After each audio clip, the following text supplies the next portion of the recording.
नमस्कार, स्वागत है आप सभी का बनो अपना फाइनेंस मिनिस्टर में। और मैं हूं आपके साथ कविता थपलियाल। इस शो की खास बात यह है कि अगले 1 घंटे हम बात करने वाले हैं आपके जेब की और आपके लिए बताएंगे सही निवेश की रणनीति। जिस तरह से बाजार में हमें गिरावट दिखाई दे रही है, आपको किस तरह से सही निवेश रणनीति से आगे बढ़ना चाहिए, निवेश को कहाँ पर रोकें, कहाँ पर कम करें और कैसे शेयर बाजार से डायरेक्ट स्टॉक्स ही नहीं, म्यूचुअल फंड में भी आपको क्या रणनीति अपनानी चाहिए, इस पर बात होगी। शुरुआत करते हैं ऑन द शो के साथ।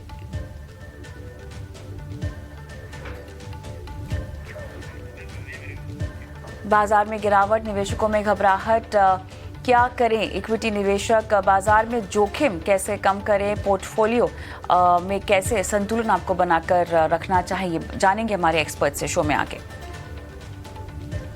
पति पत्नी के लिए super hit retirement strategy, multi cap और फ्लेक्सी कैप फंड में से चुनाव कैसे करें, एक मुश्त निवेश के लिए कैसे बनाएं बैलेंस पोर्टफोलियो, और बच्चों की पढ़ाई का लक्ष्य अगर नज़दीक आ रहा है तो कैसे निवेश की प्लानिंग करें, कैसे अपने पोर्टफोलियो में बदलाव करें ताकि उतार चढ़ाव भरे बाजार में आपको घाटा ना हो। और हमारी बेहद खास पेशकश रियल एस्टेट की रियलिटी। जी हाँ, 2025 में रियल एस्टेट का ट्रेंड क्या है, किन शहरों में घरों की कीमतें ज़्यादा बढ़ी हैं, रियल एस्टेट में आखिर निवेश के मौके कहाँ हैं, किस सेगमेंट में बढ़ा है निवेश का ट्रेंड, जानेंगे आज।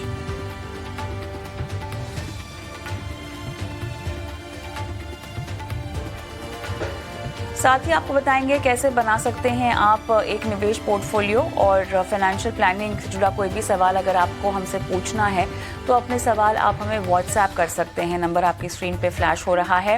और यूट्यूब पर देख रहे हैं या सोशल मीडिया प्लेटफॉर्म्स पर देख रहे हैं तो अपने सवाल कमेंट बॉक्स में डाल सकते हैं।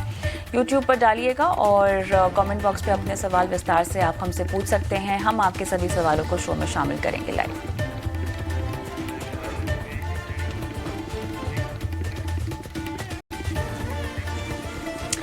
चलिए, बहुत ज़रूरी है जिस तरह की गिरावट बाज़ार में हमें दिखाई दे रही है, एफआईआईज़ की सेलिंग कहें या हमारे बाज़ारों में मिड कैप स्मॉल कैप्स की चाल को लेकर ही हम बात करें, ओवरऑल काफ़ी उतार चढ़ाव भरा माहौल है, बहुत अनसर्टिनिटी है, बहुत अनिश्चितता है। अब ऐसे में वो कौन सी स्ट्रैटेजीज़ आपको अपनानी चाहिए जिससे आपके पोर्टफोलियो में जो मुनाफा आपने देखा है बीते कुछ सालों में वो वापस आए, या कहीं ना कहीं जो रिस्क फैक्टर है वो आपके पोर्टफोलियो में से थोड़ा सा कम हो जाए।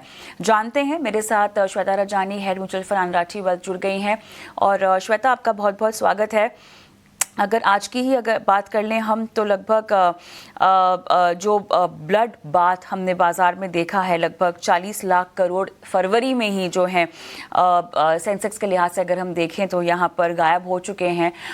मिड कैप स्मॉल कैप्स तो पिछले 2 महीने में ही 15-20% गिरे हैं। इंडेक्स की बात कर रही हूँ, इंडिविजुअल स्टॉक्स तो हमने 65% भी जाते हुए देखे हैं, गिरते हुए देखे हैं। अब सवाल यहाँ पर ये उठता है कि बाज़ार में गिरावट है और भारी गिरावट है और काफ़ी ओवरड्यू भी था इस तरह का गिरावट का एक माहौल, इस तरह की कमज़ोरी बाज़ार में। लेकिन अब ये कब थमेगी हम नहीं जानते हैं। स्ट्रैटेजीज़ पर फोकस करना चाहिए, डाइवर्सिफिकेशन पे फोकस करना चाहिए, ये सारी बातें एक्सपर्ट्स रेकमेंड तो कर जाते हैं, लेकिन अलग अलग सिचुएशंस होती हैं। देखिए, निवेशकों की किसी के लक्ष्य नज़दीक आ रहे होते हैं, कोई बहुत जोखिम नहीं उठा सकता है, कोई बाजार को समझता ही नहीं है। अब इन सब बातों को ध्यान में रखते हुए आपके मुताबिक ऐसी कौन सी रामबाण स्ट्रैटेजीज़ हो सकती हैं जो इस बाजार में आपको अपनानी चाहिए अपने निवेश पोर्टफोलियो में, खासतौर से अगर आप म्यूचुअल फंड के जरिए निवेश करते हैं तो इन स्ट्रैटेजीज को आपको ज़रूर कंसिडर करना चाहिए। इसीलिए नहीं कि आपको आपका मुनाफा बढ़े, खैर वो तो आपका उद्देश्य होगा ही अपने पोर्टफोलियो में, इसीलिए भी ताकि आपका जोखिम कम हो जाए। क्योंकि देखिए, साल के शुरुआत से ही सब एक्सपर्ट्स बोल रहे थे कि पिछले 2-3 साल में जो रिटर्न देखा था वो इस साल में आपको नहीं मिलते हुए दिखाई देंगे, और देखिए हालात वैसे ही हैं। श्वेता,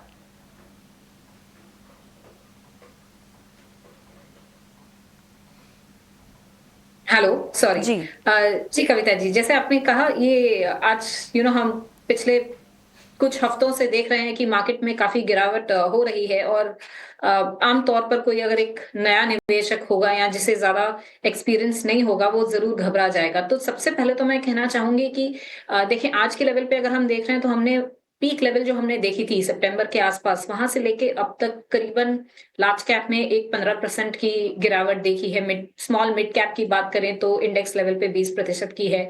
लेकिन अगर हम लॉन्ग टर्म मार्केट का नेचर देखें तो ये बहुत ही आम बात है कि साल में एक बार एक ऐसा पीरियड आता है कि जो पीक लेवल है वहां से गिरावट होगी, और वो करीबन 18 से 20% की होती है।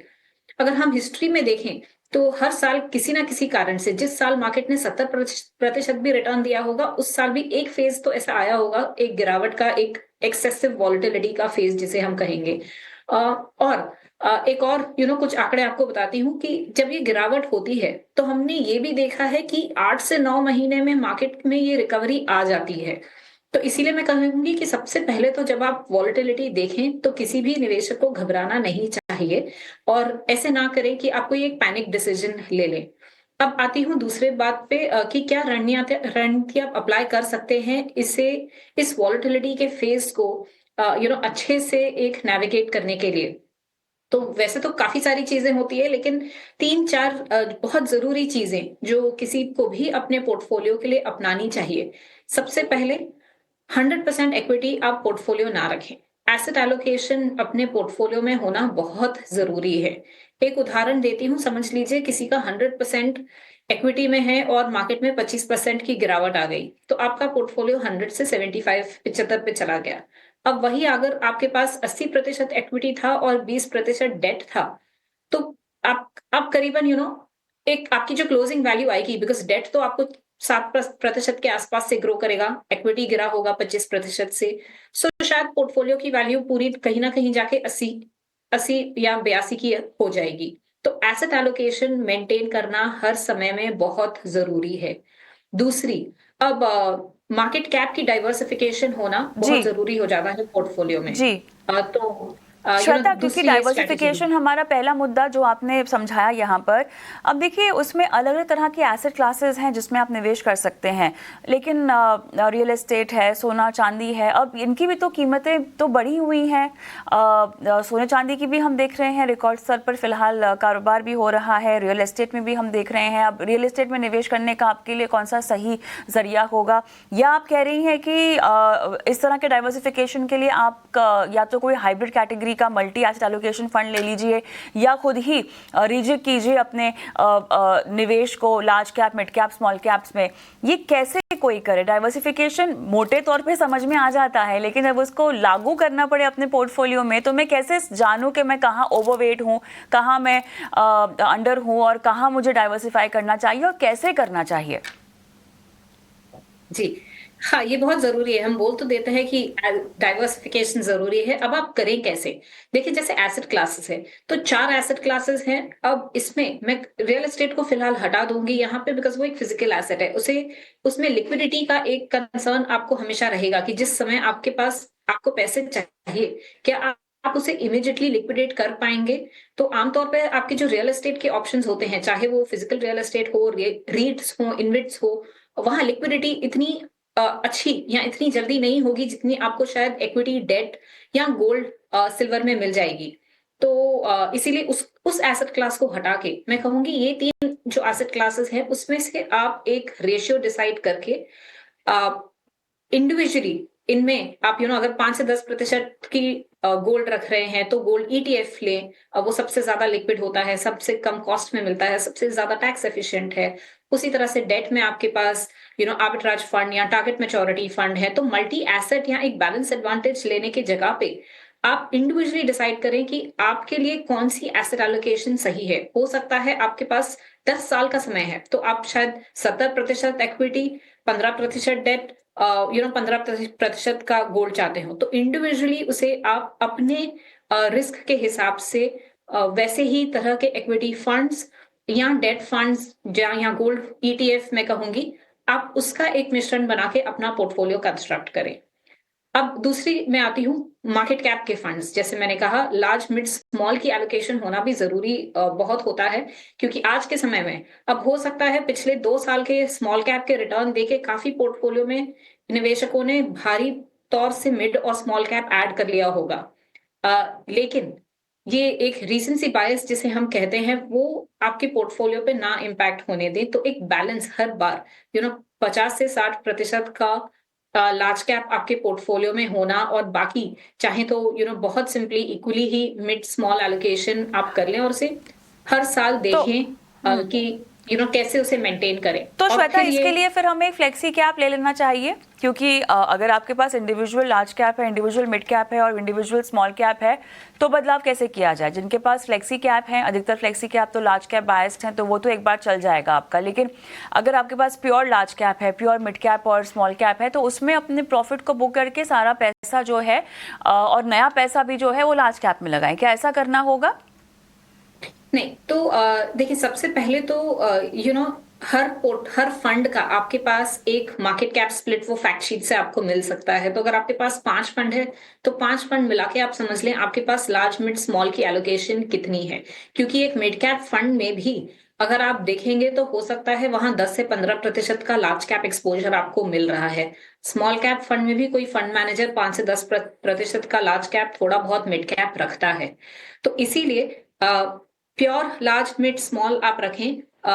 फैक्ट शीट से आपको ये बहुत आसानी से डेटा मिल जाएगी कि कितना लार्ज है, कितना मिड है, कितना स्मॉल है, उसे समझ ले। फिर वहां पर अगर कोई रीबैलेंस की जरूरत है तो उतना पोर्शन आप निकाल के एक दूसरे कैटेगरी में जहां आपकी गैप आ रही है, समझ लीजिए आपकी लार्ज कैप की गैप आ रही है, तो फिर आपकी जो प्योर लार्ज कैप फंड है आप वहां ले लें। प्योर लार्ज कैप फंड में करीबन मैं कहूंगी 90% के आसपास का लार्ज कैप तो होता ही है। उसी तरह से अगर स्मॉल कैप फंड में आपकी स्मॉल कैप की गैप आ रही है तो प्योर स्मॉल कैप फंड ले लें, मल्टी कैप फंड्स ले लें। मल्टी कैप फंड में आपको इतना तो पता ही है कि आपके पास इक्वल अमाउंट का, करीबन ऑलमोस्ट इक्वल अमाउंट का लार्ज मिड स्मॉल का एक्सपोजर मिल जाता है। तो एक अगर तीनों ही मार्केट कैप के कैटेगरीज का एक्सपोजर चाहिए तो मैं कहूंगी मल्टी कैप एक ऐसी कैटेगरी है जो आपको वो दे ही देती है। फिर उसमें जितना आपको अगर लार्ज कैप ओवरवेट चाहिए तो आप एक फिर मल्टी कैप फंड में प्योर लार्ज कैप ऐड कर लें या okay flexi cap fund add कर लें। ओके उस ओके तरह से आप अपनी रणनीति बना सकते हैं। Okay okay. अच्छा, आगे बढ़ते हैं और इक्विटी में निवेश के और भी विकल्प हैं जो आप रेकमेंड कर रही हैं। शेयर्स और स्टॉक में तो आप निवेश कर ही सकते हैं, हालांकि समय ऐसा है कि आपको बहुत सतर्कता यहाँ भी बरतनी होगी। प्लीज़ वैल्यूएशंस देखकर ही आप पैसे लगाइएगा। लेकिन इक्विटी म्यूचुअल फंड्स जिस पर हम चर्चा कर ही रहे हैं, श्वेता, पीएमएस और एआईएफ भी आप रेकमेंड कर रही हैं। क्या हर निवेशक के लिए ये पीएमएस और एआईएफ एक सही कैटेगरी होगी? लगातार हम देख रहे हैं कैटेगरी खबरों में तो है ही, लेकिन देखिए माहौल ऐसा है कि जो आप ट्रेडिशनली निवेश कर रहे हैं, मान लीजिए क्योंकि बहुत म्यूचुअल फंड निवेशक हम दर्शक हैं हमारे, उनको एआईएफ और पीएमएस रेकमेंड करने के पीछे हमारे पास क्या वजह होगी, और फिलहाल वो क्यों देखें पीएमएस और एआईएफ को भी? कविता जी, यहाँ मैं कहूंगी कि पीएमएस और एआईएफ सबके लिए नहीं होता है। आमतौर पर रिटेल इन्वेस्टर्स के लिए तो ये बिल्कुल नहीं होता है। उनके लिए म्यूचुअल फंड, जैसे हम कहते हैं म्यूचुअल फंड सही है। आमतौर पर देखा गया है म्यूचुअल फंड की जो कैटेगरी है और उनका रिटर्न आमतौर पर पीएमएस और एआईएफ से अगर आप सारे कॉस्ट हटा दें तो बेहतर होता है। तो मेरा पहला प्रेफरेंस तो खैर म्यूचुअल फंड के लिए ही रहेगा। पीएमएस और एआईएफ में अब वहां पे बहुत स्पेसिफिक केसेस में जैसे आपके पास कोई लॉन्ग शॉर्ट स्ट्रैटेजी होती है या उन कैटेगरीज के लिए बहुत ज्यादा इवैल्यूएशन के बाद अगर आप समझते हैं कि वो पीएमएस में क्या अंडरलाइंग स्टॉक्स हैं तो उसे देखा जा सकता है। लेकिन आमतौर पर म्यूचुअल फंड से जो आपका पोर्टफोलियो बन सकता है और जिस तरह से आपकी जोखिम मैनेज हो सकती है वो बाकी प्रोडक्ट कैटेगरीज में नहीं होगी। तो सबसे पहला प्रेफरेंस तो मेरा म्यूचुअल फंड के लिए ही रहेगा। चलिए, तो बखूबी यहाँ पे तरह तरह की स्ट्रैटेजीज बताई गई है। डाइवर्सिफिकेशन अक्रॉस एसेट क्लास है, विद इन मार्केट कैप भी आप लार्ज मिड स्मॉल कैप में कैसे अपने म्यूचुअल फंड पोर्टफोलियो को मिक्स कर सकते हैं, लार्ज कैप बाय बना सकते हैं उसको थोड़ा सा, और बाकी आपके पास क्या विकल्प हैं उन पे चर्चा कर ली हमने। एक ब्रेक लेते हैं क्योंकि ब्रेक के उस पार दर्शकों के सवालों को भी शो में शामिल करना है। और जिस तरह से बाजार में गिरावट है, अगर आप भी अपने फंड की परफॉर्मेंस, क्योंकि देखिए बाजार का असर असर बाजार की चाल का असर स्टॉक पर भी पड़ेगा और आपके फंड पर भी पड़ेगा। और ऐसे में अगर आप अपने म्यूचुअल फंड की परफॉर्मेंस को लेकर परेशान हैं, हमसे कोई सवाल पूछना चाहते हैं, तो आपको देरी नहीं करनी है। हम आपको बताएंगे कि आपके लिए सबसे सेफ तरीका क्या होगा। हमारे एक्सपर्ट्स के साथ कंसल्टेशन करके, उनसे बातचीत करके आप लाइव भी सवाल पूछ सकते हैं उनसे। नंबर देख लीजिए, आपके स्क्रीन पे फ्लैश हो रहा है 9619873567 और यूट्यूब पर भी देख रहे हैं तब भी अपने सवाल हमें आप भेज सकते हैं, क्योंकि ये वो वक्त है जहां पे जल्दबाजी आपको नहीं करनी है। एसआईपी के निवेशक हैं आप, बिल्कुल भी जल्दबाजी ना करें अपनी एसआईपी को रोकने के लिए। पहले सलाह ले लीजिए, उसके बाद पोर्टफोलियो में बदलाव कीजिए। मिलती हूँ ब्रेक के बाद। चलिए अब सीधा रुख करते हैं सवालों की ओर। हमारे दर्शक अजय कुमार फोन लाइन पर हमारे साथ जुड़े हुए हैं। अजय कुमार जी नमस्कार, कहाँ से बोल रहे हैं आप? नमस्कार मैम, मैं गोरखपुर उत्तर प्रदेश से बोल रहा हूँ। ओके, देखिए फंड्स के नाम तो मेरे पास हैं। आईसीआईसीआई प्रू का ब्लू चिप है, कोटक मल्टी कैप है और मोतीलाल ओसवाल मिड कैप है। निपॉन इंडिया का ग्रोथ आपके पास है। क्वांट का स्मॉल कैप भी है, लेकिन आपने केवल और 3 साल के लिए इनमें इन्वेस्ट करना है। तीन साल मेरा नजरिया था, 5 साल तक के लिए रुक सकता हूँ मैं। 3 से 5 साल तक ही आप रुक सकते हैं। और कितने साल से इन्वेस्ट कर रहे हैं? कितने साल से इन्वेस्ट कर रहे हैं? तो पिछले साल दिवाली के। आपकी आवाज़ ठीक से नहीं आ रही है अजय कुमार जी, वापस जुड़ेंगे आपके साथ। श्वेता, देखिए फंड्स तो काफ़ी अग्रेसिव हैं इनके, पर मुझे ड्यूरेशन को लेके थोड़ा सा कंसर्न है। 3 साल और फिर बोल रहे हैं कि बढ़ाकर 5 भी कर लेंगे। बताइएगा, इतना एग्रेसिव पोर्टफोलियो 5 साल भी अगर पकड़ के चलें तब भी मुझे लगता है कि कुछ निकाल कर इनको कंजर्वेटिव हाइब्रिड की ओर झुकाव डालना चाहिए पोर्टफोलियो में। क्या कहेंगे आप? जी कविता जी, देखिए इनका पूरा पोर्टफोलियो तो इन्होंने शेयर नहीं किया, तो मैं नहीं जानती कि इनके पोर्टफोलियो में अगर ऑलरेडी कुछ डेट है, हो सकता है एफडी है, स्मॉल सेविंग स्कीम्स हो, तो वो डिटेल्स, वो जानकारी इन्होंने हमारे साथ शेयर नहीं की है। तो मैं अज्यूम कर रही हूँ कि इनके पास कहीं ना कहीं कुछ और डेट है पोर्टफोलियो में और इन्होंने खाली इक्विटी पोर्शन शेयर किया हुआ है। लेकिन हाँ, यहाँ पर भी अब आज पोर्टफोलियो कंस्ट्रक्ट किया है अगले 3 साल के लिए, तो थोड़ा एग्रेसिव है, बिकॉज काफी मिड स्मॉल कैप है पोर्टफोलियो में, मैं कहूंगी। तो एक विद इन इक्विटी ही अगर ये रहना चाहते हैं तो एक बैलेंस करना चाहिए जरूर। मेरी सलाह तो इनसे ये रहेगी कि जो क्वांट का स्मॉल कैप फंड है वहां से ये निकल जाएं और जो लार्ज कैप ओरिएंटेड फंड्स हैं, जैसे 2 फंड मैं कहती हूँ, आईसीआईसीआई प्रू का डिविडेंड यील्ड फंड और एसबीआई का एक लार्ज मिड कैप फंड, जहां लार्ज कैप की एलोकेशन थोड़ी ज्यादा है, वो ये अपने पोर्टफोलियो में ऐड करें। तो एक एटलीस्ट यहाँ पर एक बैलेंस आउट हो जाएगा इनका लार्ज कैप मिड कैप का एक्सपोजर, और स्मॉल कैप भी इनको कहीं ना कहीं एक मल्टी कैप फंड है पोर्टफोलियो में, तो थोड़ा बहुत तड़का वहां से तो मिल ही जाएगा।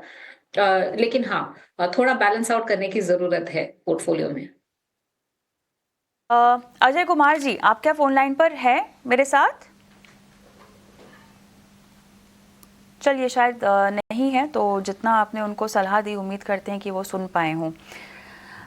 वैभव का सवाल हम लेंगे यूट्यूब से। श्वेता, 28 साल की उम्र है, प्राइवेट जॉब में है, मंथली इन्वेस्टमेंट 25,000, 20 साल तक रुकना है, अपनी एसआईपी को 10% से स्टेप अप भी कर सकते हैं, ये कह रहे हैं। बताइएगा, अभी पोर्टफोलियो बना नहीं है, सलाह चाहते हैं। ठीक, वैभव देखिए आपके पास 20 साल का समय है और फिलहाल के लिए मैं आपको 4 से 5 फंड बताती हूँ जहां आप एक पोर्टफोलियो बना के शुरुआत कर सकते हैं। लेकिन जैसे जैसे आप 10% से अपनी एसआईपी बढ़ाएंगे तो आप एक एक फंड ऐड करते जाएं, सो दैट हर फंड की एक कॉन्सेंट्रेशन नहीं हो रही आपके पोर्टफोलियो में।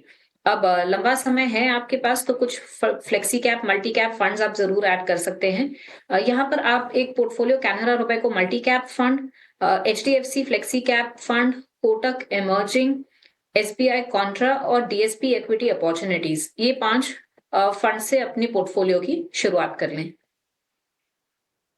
ऑलराइट, दिलीप कुमार दिल्ली से फोन लाइन पर हमारे साथ है। नमस्कार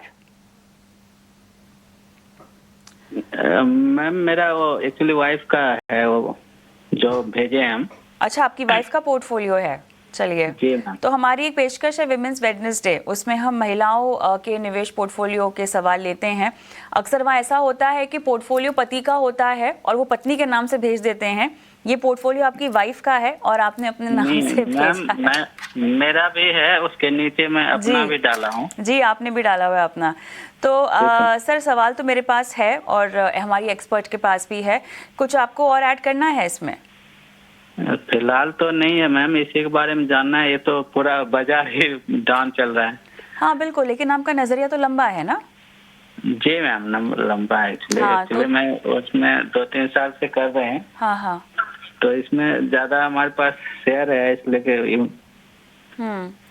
नहीं, ये वाइफ 2-3 साल से आप मतलब- कर रहे हैं तो फिर पता होगा आपको कि बाजार की चाल एक तरफा तो रहती नहीं है। वो बहुत अच्छा जी। दौर था बाजार का जब आपने पैसे लगाए, और जो चाल फिलहाल देख रहे हैं वो भी बाजार की ही फितरत है। तो जी मैम। थोड़ा आपको संयम और धीरज यहाँ पे रखना होगा। निवेश को कहाँ कंटिन्यू करना है और कहाँ से निकलना है वो बताएंगे आपको श्वेता। बताइए। जी। दिलीप जी, देखिए, मार्केट का फिलहाल हाल देख के आप बिल्कुल घबराएं ना। ये एक टेम्परेरी फेज है और आपके पास तो खैर 10 साल का समय है। 10 साल में इक्विटी मार्केट से जब हम एक्सपेक्ट करते हैं कि आपको डेट से कहीं ज्यादा रिटर्न दे, वो जरूर पॉसिबल है। तो आप अपनी एसआईपी को जारी रखें, बिल्कुल भी घबराए ना। पोर्टफोलियो पे मैं आती हूँ। आपके पोर्टफोलियो में कुछ चेंजेस करने की जरूरत होगी। देखिए, सबसे पहले तो आपने सेक्टर फंड के एक्सपोजर ले रखे हैं। यहाँ पर आप थोड़ा जोखिम बढ़ा रहे हैं, बिकॉज अगर आप वो सेक्टर नहीं जानते तो आप वो साइक्लिकलिटी सेक्टर की नहीं समझेंगे। तो जो 2 फंड है, डीएसपी हेल्थ केयर और मोतीलाल का डिफेंस फंड, यहाँ पर आप एसआईपी रोक ले और यहाँ से निकल जाएं। इसके अलावा आपके पोर्टफोलियो में मैं देख रही हूँ कि थोड़ा मिड स्मॉल एक्सपोजर भी ज्यादा है, तो उसे कम कर लें। कुछ फंड्स वहां पे Canara Robeco small cap, Mirae mid cap, PGIM mid cap और एक्सिस ग्रोथ अपॉर्चुनिटीज, यहाँ पर भी आप एसआईपी रोकें। अब इसके जगह पर आप क्या ऐड कर सकते हैं? आप एक कॉन्ट का large cap fund, Kotak multi cap, SBI Contra, ये 3 फंड्स हैं जो आप अपने पोर्टफोलियो में जोड़ लें। ऑलराइट, दिलीप जी आप ऑनलाइन पर हैं मेरे साथ? जी मैम, ये शायद मेरा वाला पोर्टफोलियो बता रहे हैं। एक्चुअली मेरा वाइफ वाला पोर्टफोलियो में वो चल रहा है एसआईपी। मेरा तो लमसम अमाउंट लगा हुआ उसमें। हाँ, स्मॉल तो कैप है कैनरा रोबेको का, आईसीआईसीआई का blue Canara- chip, mid asset mid cap, Parag Parikh flexi cap, Motilal Oswal defence, है जी ना? मैम। जी, और ये निपॉन इंडिया का स्मॉल कैप में हाँ। एक्चुअली एसआईपी रोक रखे हैं। एक्चुअली अमाउंट उसी में है अभी। चलिए ठीक है, 36,352 आपने इकट्ठा किया हुआ है, उसमें रोक रखा है निवेश, क्यों? मैम इसमें एक्चुअली कैनरा स्मॉल कैप में डाले तो उसको बंद कर दिए। तो एक ही स्मॉल, या तो इसको निकाल के हम किसी और में डाल दें। चलिए आपकी वाइफ के पोर्टफोलियो पे लेते हैं सलाह। श्वेता। जी। दिलीप जी, आपकी वाइफ के पोर्टफोलियो में मैंने देखा कैनरा रोबेको स्मॉल कैप है। आप उसमें एसआईपी रोक के चाहे तो इन्वेस्को स्मॉल कैप, अगर आपको स्मॉल कैप फंड चाहिए तो इन्वेस्को स्मॉल कैप फंड में एसआईपी शुरू कर सकते हैं। इसके अलावा जैसे मैंने कहा, मेरा एसेट मिड कैप में आप एसआईपी रोक लें, ये आपकी वाइफ के पोर्टफोलियो में है। और मोतीलाल ओसवाल का डिफेंस फंड, ये सेक्टर फंड है, यहाँ पर आप एसआईपी रोकें।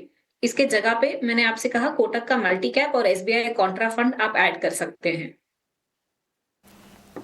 Alright, all the best Dilip ji. Alok का सवाल हम लेंगे और आई थिंक ये यूट्यूब का सवाल है। इन्हें हर महीने 10,000 रुपये डालने हैं और इंडेक्स फंड ये चाहते हैं आप इनको रेकमेंड करें 10 साल के लिए। तो कौन सा इंडेक्स फंड सही होगा? आलोक जी, वैसे आपने इंडेक्स फंड कहा है, लेकिन अगर आप लार्ज कैप फंड चाहते हैं, मेरी सलाह तो ये रहेगी कि आप इंडेक्स फंड के जगह पे एक एक्टिव फंड, चाहे तो एक लार्ज कैप फंड या फ्लेक्सी कैप ओरिएंटेड फंड ले लें, जहां पर भी आपको 75 से 90% का लार्ज कैप एक्सपोजर मिल जाएगा। मैं ये आपको इंडेक्स फंड क्यों मना कर रही हूँ, क्योंकि जब एक एक्टिव फंड होता है वहां पर फंड मैनेजर उसे काफी नजदीकी से और काफी एक्टिवली मॉनिटर करते हैं और मैनेज करते हैं। तो वहां पर आपको एक इंडेक्स फंड के कंपैरिजन में 1.5 से 2% की ज्यादा रिटर्न बन सकती है लंबे समय में पर एनम, जिसका कंपाउंडिंग इफेक्ट बहुत ज्यादा होता है। तो इसीलिए आप इंडेक्स फंड ना चुन के एक्टिव फंड ले लें, 2 फंड आप एचडीएफसी फ्लेक्सी चाहे तो ले लें वहां पर, और आईसीआईसीआई का डिविडेंड यील्ड फंड या SBI large and mid cap fund, इनमें से कोई भी फंड चुन ले, ये अच्छे हैं। चलिए, अगला सवाल भी यूट्यूब से ही हम लेंगे। सलमान अली का सवाल लेते हैं और इन्होंने आगरा से अपना सवाल भेजा है और 4 फंड्स में इन्वेस्टमेंट चल रही है। एचडीएफसी के स्मॉल कैप में SBI contra fund, Motilal Oswal mid cap, इन्होंने वो 1 टाइम 20,000 डाल रखा है। क्वांट के स्मॉल कैप में 1 टाइम 5,000 डाल के रखा है। 15 से 20 साल तक ये कह रहे हैं कि ये रुकना चाहेंगे इन फंड्स में। फ़ोन लाइन पर हमारे साथ है नहीं, लेकिन फ़िलहाल ये डिटेल्स हैं। सलमान जी, वैसे आपका पोर्टफोलियो काफी अच्छा है, हाँ थोड़ा मिड स्मॉल हैवी है, तो इसीलिए एक करेक्शन की ही जरूरत है। जब क्वांट का आपका स्मॉल कैप फंड है, उसे आप उसमें से आप निकल जाएं, क्योंकि आपके पास वैसे एचडीएफसी स्मॉल कैप ऑलरेडी है एक पोर्टफोलियो में। इसके जगह पर एक आईसीआईसीआई प्रू का फोकस इक्विटी फंड और एक और फंड अगर जोड़ना चाहें तो डीएसपी का इक्विटी अपॉर्चुनिटीज फंड ऐड कर ले, तो एक लार्ज मिड स्मॉल का आपको बैलेंस आ जाएगा पोर्टफोलियो का। ओके, चलिए आगे बढ़ते हैं और मनीष कुमार का सवाल हम लेंगे। और इन्होंने जो अपने पोर्टफोलियो में फंड्स डाल के रखे हुए हैं, श्वेता, इनके पास है आईसीआईसीआई का world discovery, HDFC flexi cap, Kotak multi cap, Edelweiss mid cap, Bandhan small cap, Invesco India small cap, Motilal का माइक्रो कैप भी इन्होंने लिया हुआ है। 2,000 रुपये इसमें डाल रही हैं। टोटल जो एसआईपी है इनकी लगभग 24,000 रुपये हर महीना है। टारगेट इन्होंने रखा है अपने लिए 3 करोड़ का 20 साल में।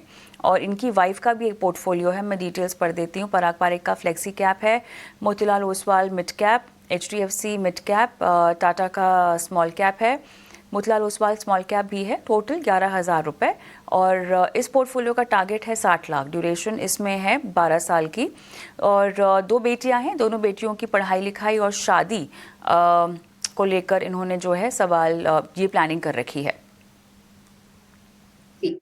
मनीष जी, सबसे पहले मैं आपके लक्ष्य पे आती हूँ। आपका जो लक्ष्य है, आपका 3 करोड़ का जो लक्ष्य है, अगर मैं लॉन्ग टर्म इक्विटी का ट्रैक रिकॉर्ड देखूं तो आप आज जो एसआईपी कर रहे हैं वहां पर आपको कम से कम 5% से स्टेप अप करनी होगी अपनी एसआईपी को।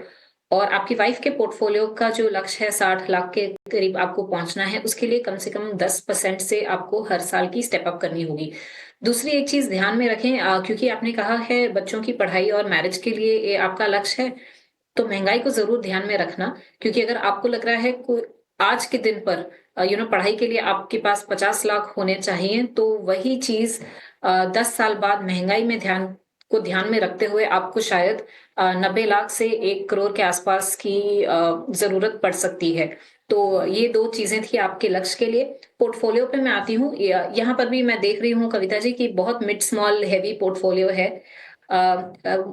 क्योंकि जैसे पिछले 2-3 सालों में मिड स्मॉल कैप ने काफी अच्छी रिटर्न दी है, तो पोर्टफोलियोज वहां हैवी हो चुके हैं। यहाँ पे आपको मैं सलाह दे रही हूँ मिड स्मॉल एलोकेशन रिड्यूस करने की। तो बंधन का small cap fund, Tata small cap fund, Edelweiss mid cap fund और एक पराग पार्क का फ्लेक्सी कैप फंड है।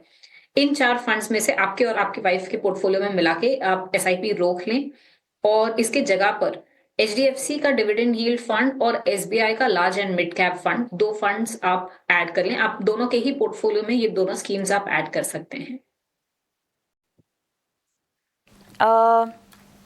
इसी के साथ सवाल जवाब के सिलसिले को हम यही समाप्त करते हैं। श्वेता, बहुत बहुत धन्यवाद आपका। आप जुड़ी और दर्शकों को सलाह दी और उनका मार्गदर्शन भी किया।